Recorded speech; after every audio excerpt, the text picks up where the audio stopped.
和菓子屋さんっていうと敷居が高いようなイメージがあって、僕のコンセプトである和菓子をもっと身近にっていうのがそれではちょっと叶えられないので、なるべくだからこう純和風からは離れたような雰囲気にして、いろいろフィギュアとかわざと飾って美味しいっていうのは当然で、やっぱりあとは安心安全、そういうのは当たり前として見て可愛いとか人にあげたくなるようなお菓子、僕には師匠というものがいないので、いろんな人のいろんな要素を取り込んでいった結果がこうなっていったと。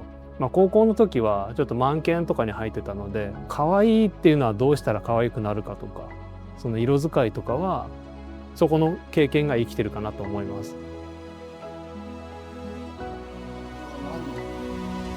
これはですね、雪平みたいな感じなんですけど、餅粉にこうやって水を入れて、これから蒸すんですけど、人とは違うことをする職業自体ですよね。和菓子職人がそもそもあんまり人がやらないっていうのもあって、和菓子職人の中でもあんまり上生菓子に力を入れてる人が、少ないということで、そっちをやったり、いちご大福なんかでも練乳あんの方を先にやったりして、オーソドックスなものをあえてやらないで、オーソドックスなものはよそでもどこでも買えるからっていうことで、よそにはないものをやるということで、そういうのは徹底してますね。はい、2011年ですね。14年、東日本大震災の時ちょうど始まりました。そうですね。工事してる時ちょうど地震があって、はい。和菓子をもっと身近にということで、あまり普段馴染みのない人でも食べてもらえるように、そういうのがコンセプトですね。こう傘がぶわっと増えてちょっと面白いところかもしれない。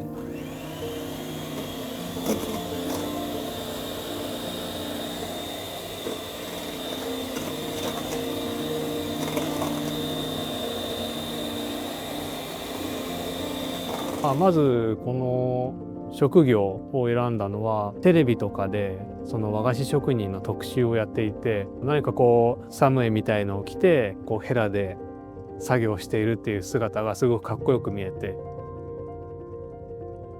どのぐらい立てるかっていうのはもう勘でしかないんですけど、この機械の音とか手に伝わるこの重さ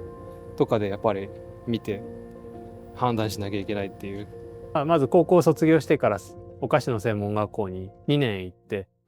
で卒業した後は岐阜の方のお店で10年間ぐらい修行して、こっちに帰ってきて2店舗ぐらい、23年のうち短いスパンでちょっと修行させてもらってここを始めました。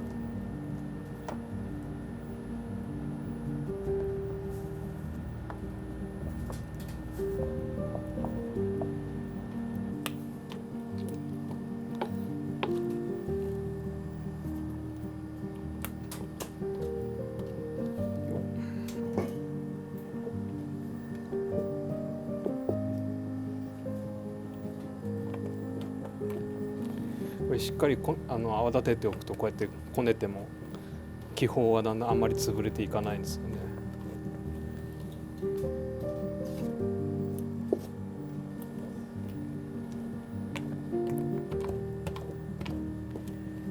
大きいとこなんかだとやっぱり大きい機械があって一気に作れるんですけど、手で練った方がうまくできる生地っていうのもやっぱりあるんですよね。やっぱ最終的にどうかっていうところを見なきゃいけないんで。よし、これでここで一応保温しつつ、今度こっちであんこ包んでいきます。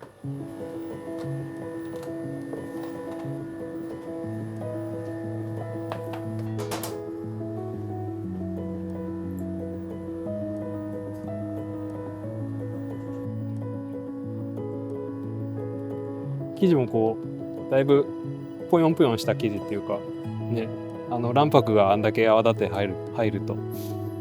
だいぶふわっとした生地になるんですよね。僕は後継ぎではないのでまあ割とどこでもよかったっていうのはあるんですけど、あえて関東じゃなくてあっちの関西というかちょっと離れたところへわざと行って、そっちのお菓子をまず覚えて関東に帰ってきたら両方できるっていうことで、まあ作れるお菓子の幅が広がるんじゃないかなと思ってあえて遠くへ行きました。やっぱり後継ぎではないというのがマイナスポイントとして考えると、勝負できるものが少ない。お父さんおじいちゃんがやってたお店っていうのはそこでもう商品というものが固まっていてお客さんもついている状態で後を継ぐわけなんですけど、僕の場合は初代で何もそういうものがなかったので、やっぱり自分自身のその幅というかそういう技術で勝負しなきゃいけないんで、結局それでそのためには関東で同じような仕事をしていたんでは上に行かれないっていうのがあったので、